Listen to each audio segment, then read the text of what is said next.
Welcome to the podcast. I'm Maria Haleti, and it's the next podcast of our PeaceLab series. And today we are talking about axis of evil. When we think about today's global security challenges, we often focus on individual conflicts. Russia war against Ukraine, tensions around Taiwan, Middle East, or North Korea missile program. But increasingly these crises are interconnected. Behind them is growing network of authoritarian states that cooperate politically, economically, military, and technologically. Russia, China, Iran, and North Korea may have different interests, but they increasingly share a common goal: weakening the rule-based international order and reducing Western influence. Today, we will discuss whether we are witnessing an emergence of the modern axis of evil, and how this partnership function and what they mean for Ukraine, Europe, and the global security. I'm delighted to welcome today's guest, Economic Diplomacy Program Expert and Senior Consultant at the Foreign Policy Center of the National Institute for Strategic Studies under the President of Ukraine. Ivan, thank you very much for joining us today. And I would start from the first question: why we should talk about this axis of evil? The term of axis of evil has existed for more than 2 decades, but today's geopolitical landscape looks different.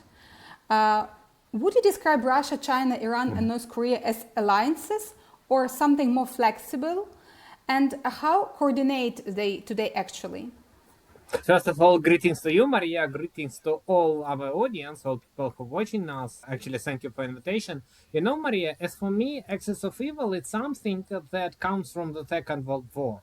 Because at that time, axis of evil, it was Berlin, of course, was the center probably of evil, but there were two other capitals that added to this axis, namely Rome with fascist Italy, and Tokyo with imperialistic Japan. And actually Tokyo, Rome, and Berlin at the time of the Second World War created this axis of evil, and at that time ideology of that period was to win not only against one of that part, but against all axis of evil. That's why Second World War was not finished in May 1945, when Berlin was controlled by the Allies, but in September 1945, when it was the dot in the war against Tokyo, against Japan. So that's why now, when we come into our days, it's a feeling that the world is divided into two blocks. One block it's West and its allies, and second block it's something like a new modern axis of evil, but the main question of this new axis of evil, whether is China present in it? Because we see Russia in this axis of evil, we see Iran in this axis of evil, and we see Northern Korea. But as for China, as for me, they're trying to watch whether to be with this axis of evil or no. Because for China, on the one hand, they of course want to change the current global order. They want to substitute West, and they want to play the dominant and prominent role. But on the other hand, what differs China from these countries, from my point of view, that China turned into the main beneficiary of the globalization, while Russia, Iran, and Northern Korea, they all against globalization, they all against all those processes that happening in our world. So China, on the one hand, they interested in attraction of attention from the West to Russia or to Iran, but on the other hand, they don't want to see situation when this war can lead to division of the world on blocks. Because if we return to begin of the full-scale war in Ukraine in 2022, Chinese diplomats always repeat the phrase, "We don't want to see division of the world into the blocks." And I understand why they are talking about that, because if we're talking about blocks, it means that the normal trade relationship will be only with the representative of your bloc. If China will be regarded as the representative of your opponent, it means no free trade with this country. And for China, of course, they don't want to see situation when Europe, US, Japan, South Korea, Australia, so all those Canada, of course, all those countries decided not to be with China in free trade area, and it means that for the World Trade Organization, where China is a participant like Russia, actually, that these rules will be not working. Actually, China really afraid of that. That's why, as for me, China a little bit not in this, let's call it so, modern axis of evil. But as for other countries, they communicate, they give weapon to each other, and of course, for them, it's important to preserve this connection. And for Ukraine, it's important to build this understanding because, for example, now US has a war with Iran, but US want to have a good relationship with Russia and press on Ukraine to give to Russia what they want. And if we build a clear understanding that actually it's equality between Russia and Iran, and if you're against Iran, it means that you should be against Russia. And now inside not only Republican Party, but even inside MAGA division of Republican Party, the most close to Donald Trump division, we see that there are voices who said that yes, that Iran is our enemy, that Russia is a friend of our enemy Iran, so Russia should be our enemy. And it's very important for Ukraine, such psychological understanding and thinking that if they're talking about the victory against Iran, it's not the end of the story, like the victory versus Nazi Germany was not the end of the Second World War, because they need at that time to win war against imperialistic Japan. And now I think that if they're thinking about winning over Iran and its allies, it means winning over Moscow. So not only Tehran, but Moscow should not be a power that influences on other countries, and that should be a target for our partners. And what, as for me, what does Ukraine actually want to achieve and what we are working about. Thank you, Maria.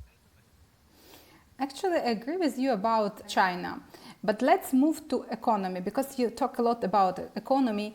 Can be economy a weapon? Because what we learn already from war in Ukraine and also maybe war in Iran, that economy is a weapon, and authoritarian regimes helping each other to avoid sanctions, to continue war, or to supply actually some necessary equipment to be more stronger in fighting with its neighbors. You know, Maria, of course, economy is the weapon, but when economy works well, because one of the main problem of the lack of efficiency of current sanctions against Russia, I mean economic sanctions, it's the so-called multipolarity. And when, for example, close to the Donald Trump figure Laura Loomer, a popular blogger in the United States of America, and it's not the secret that Trump liked to repost her post, he always against two things in her social networks, against communism and against multipolarity. And in what way I support her? Because really, multipolarity, it means that a lot of centers of influence and it's diversified situation in the world. To what it lead in terms of economy. For example, 25 years ago, at the beginning of this century and actually millennium, 65% of global GDP, it was G7. So G7 countries were the countries that controlled two-thirds of the global GDP. If we look now, this figure is approximately 40%. So compared to third and less than half of just only 40%. Serious decrease, and of course it's decreased the influence of economic sanctions, because when China seriously increased to India, some Brazil, Indonesia, some other countries increased the global trade arena, it means that the economic sanction of the West is not so important because you have good relationship with China, with India, and those relationships can help to your economy to exist even in time of big problems with the Western sanctions. And if we imagine world without multipolarity, where the West remain the only polar of influence, it means that if West create economic sanction, of course it hurts you because you don't have other alternatives. Now there are a lot of alternatives, and multipolarity gives it to the world. That's why, unfortunately, economic sanction is not so effective. Nevertheless, of course, when you control the main research and development programs, when a lot of achievements are concentrated in the West but not at the other countries, of course it helps you because it means that other countries could not give to Russia technologies that Russia desperately needed. So they need bypass sanctions because without that, for them it's hard to build their systems. That's why, of course, economy played a big role. But the main problem of its efficiency is that multipolarity, and I think that world should understand that if we didn't change something, the course of events that we have, we will see materialization of the forecast that 7 years ago, actually in 2019, was presented by PricewaterhouseCoopers, who said that if nothing will change in 2050, so just in 25, even 24 years, the main economy in the world will be China, the second economy will be India, and only at the third place will be the US. Of course, we understand that in the world where China is the main economy, India is the second, the role of the United States of America is not so high. As for Europe, according to that forecast, Germany expected to be on the ninth position and the United Kingdom on the 10th position. So UK is not in the EU, so only one EU country present in top 10, plus it's only ninth position. So it means an important moment where Europe, for example, losing its influence in the global economy, and it of course could influence on the position of Germany and position of Europe in the global arena, because I understand that without big share in the economy, they don't have so much levels of influence on the economic processes. And that connection, of course, we should find a model according to which every country receives the chance, but only if you are in the same team with the main Western countries, you, of course, can receive the option to receive something more than you have, and you will not be limited in many aspects, because as for limitation, as for me, it's naturally that first of all we should change the balance from economization of the world into ecologization, means ecological standards. And we understand that China, for example, violate a lot of ecological standards, and if we are talking about economy but not ecology, of course we close eyes on those violations. I think that we should return to that and really to give a clear message to other world that that we will not against your growth, but only if you in the same values with us. If you want to undermine our Western world, so-called, it will be big problems to you in terms of sanctions that sometimes US want to implement. They have controversy about that because a lot of people really likes to live where the main manufacturing facility is situated not in your country, they're situated in Asia. For example, when Donald Trump increased his tariffs, he received a letter from the US producers of clothes, and they write directly to Trump that, you see, when you make a ban or increase custom fees on products from Asia, you increase these fees on 95% of all clothes that made by US companies, because yes, in judicial moment it's American companies, but in practice they made these products in Asia, and that of course give the good cars, if we are talking in Trump terminology, to Asia, and really make West weaker. And I think that West really should rethink that situation and little bit change, or probably not even little bit change, the rules of our world. Yeah, and I just agree with you about ecologization, because what China actually facing now, it is very pure, very bad environment. And yes, it is growing. It is now due to different steps, due to investments, due to actually relocation business from the US to China, not only from the US but from other countries to China. But it is stealing technology, and also very fast producing own products, which are now competing even with Western products. But what do you think, why actually China is so heavily support Ukraine in the war in Ukraine? The same also about the strategic cooperation between Iran, North Korea and Russia. They actually support Russia not only with military equipment, but also sometimes with military personnel. How it will impact actually entire world order and international security? I think that the main problem is that in China we have a battle between two different groups of influence. One group, it's so-called economic group of influence, is those people who say that, guys, due to globalization, due to liberalization of the world trade, we received the good background of our growth, soil of our growth. The other one said that, oh, we should think about political our influence. It's, I think that the best checkpoint in the situation is the destiny of the island Taiwan. So those who are supporting the economic model of China development, they always said that no, we should not touch island Taiwan because it means ban for Chinese products, problems to our economy. We don't need that.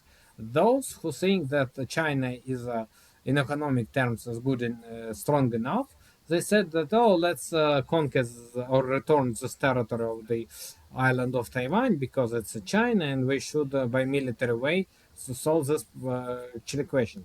That's the main difference between not only attitude to island Taiwan, but towards all other political moves in this world and wars in this war. Because, for example, Donald Trump expected that China will press on Iran to actually stop that.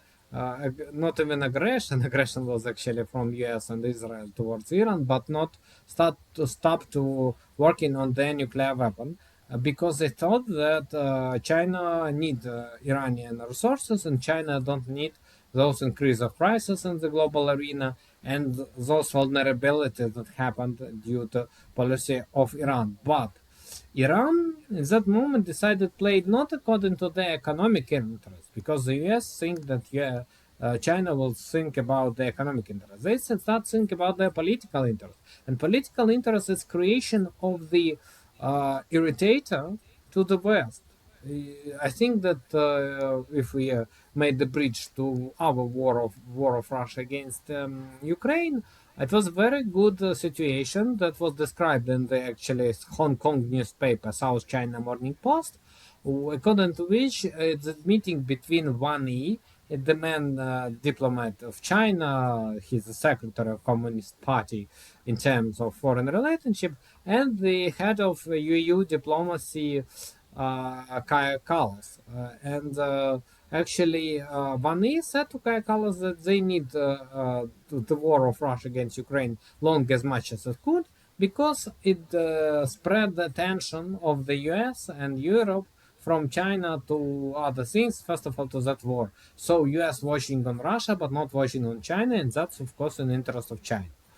And in that situation, of course, China, on the one hand, interested in this war, and they want to receive their political victory because victory of Russia against Ukraine for China means victory of China against US. I think that they made a paradox.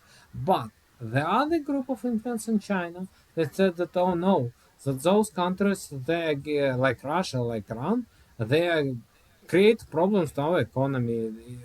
They increased, at least Iran, war of Iran against US, increased prices to the oil, and we are importer of the oil, so we need to pay more.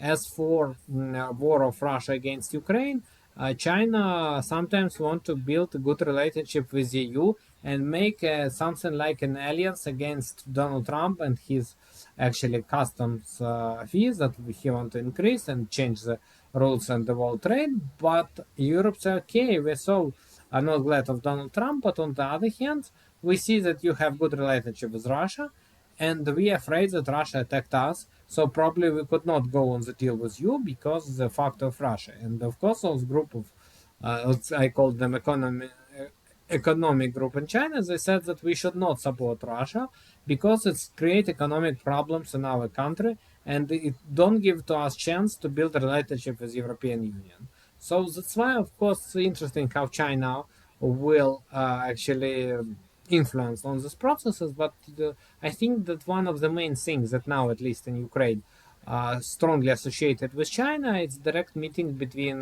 Russian President Putin and the Kazakhstan President Tokayev, because Tokayev directly said to Putin to his face that the war should be stopped and it should be frozen. And a lot of people decided that Tokayev said not only what he thinks, but he said what Xi Jinping thinks, the leader of China. that China is really angry of this war just because they're afraid that Russia press on Belarus to participate in this war by their soldiers. And China understands that in case of Belarus engagement, Poland immediately closed the border with Belarus, and the main route by land of goods from China to Europe goes through Russia, then to Belarus.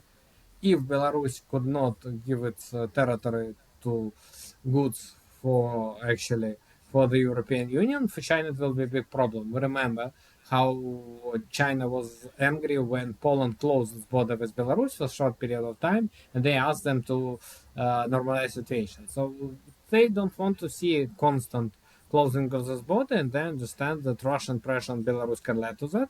That's why I think that China at least sometimes gives the signals that guys, you should stop this war. We didn't understand it.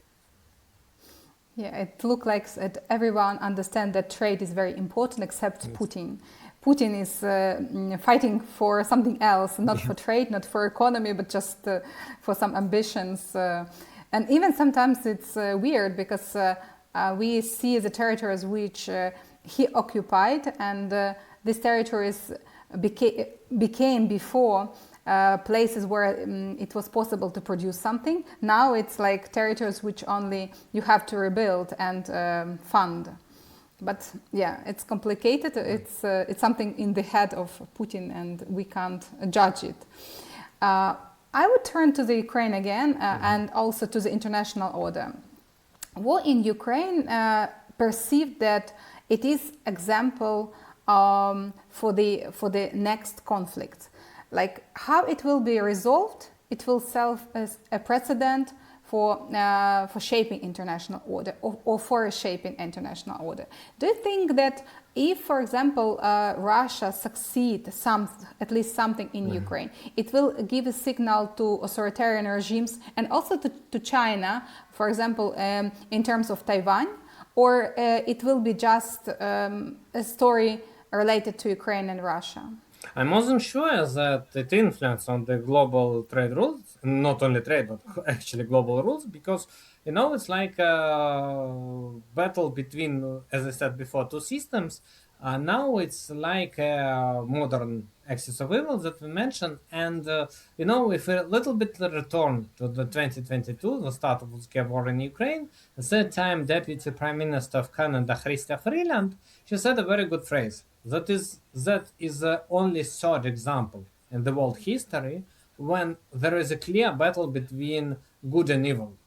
That first example is the war between South and North of America, and that was a battle between new vision of the world development and old vision, and new vision wins. Second example, she said it was skies of Britain, hinting on the Second World War, and that was so a choice whether it will be world order based by Nazis in Germany, and they will write these rules, and the world will develop according to these rules. All Western alike can win, and they actually all do them. Now the same situation. So the war of Russia, and she said that Kiev is a sort of example because that time Russian soldiers stay near to Kiev. Now, if Russia win, we can modulate situation. Of course, it's stimulate the other dictatorship regime to start the aggressive policy against their neighbors. And even Russia, I don't think that the dot could be in Ukraine. So when someone says that let's Ukraine sacrifice, for example, for Donetsk and so on and so forth, I always said that guys, we see that in the world history, Sudet region, Czechoslovakia, 1938. In the 30th of September 1938, that time, government of France and the United Kingdom pressed on Czechoslovakia that you should give this territory to Hitler. Furthermore, they even decided the fact that Czechoslovakia gives this territory without Czechoslovakia. So it was decision of France and UK. They said, okay, let's give it this territory to Hitler. After that, there will be peace for our times, as Neville Chamberlain, that time Prime Minister of the UK, said. But the Second World War starts less than in a year. 30th of September, this Munich deal, And 3rd of September of the next year, so less than a year, started the Second World War. So in this situation, when someone thinks that, oh, let's give this territory to aggressor and that will be all, end of the story, no, it will not be the end of the story. It means aggressor understands that he received what he wants and he immediately wants more. For example, there is, if we try to modulate situations, there is Donbass, immediately they said, oh, we need Zaporizhia and Kherson region, including cities of Zaporizhia and Kherson. And then step by step whole Ukraine, but it so will not be the end. Because after that, Russia said that, for example, Warsaw is a Russian city, so probably Warsaw should be part of Russia. It's a Russian city. Finland's almost part of Russian Empire, so probably it should return to Russian Empire because it's a very good phrase that aggressor will stop only where he will be stopped. So when you can stop aggressor, that will be end of his ambitions. Until he moving forward, he will moving forward. He receive what he wants. That's why he constantly want to have more. It's like a famous U.S. farmer joke that I don't need more. I just want to own the land that is close to my land. But theoretically, every time when you increase your border, you receive new territory close to your borders, and you want this loader that's actually connected with your land. And only when you control whole continent you can stop, but after that you will think about the other continents. That's why, of course, the main problem of Europe is that, for me, Europe now reminds me France and the UK in 1938, when they don't want to have a war, don't want to be part of this war, and they said, give to Hitler what he wants, and after that there will be peace. History shows there was no peace there that time, and there will not be peace now. And now, unfortunately, it's hard to understand, but only if our partners directly will be engaged in this war, directly send the soldiers and said that we need to receive victory there, unless the other side not receive victory against us. Unfortunately, as for me, the hardly to expect a result. And of course, if even if they don't want to sell their soldiers, at least support should be on the previous levels, plus should be assistance to Ukraine, because I think we demonstrate resilience.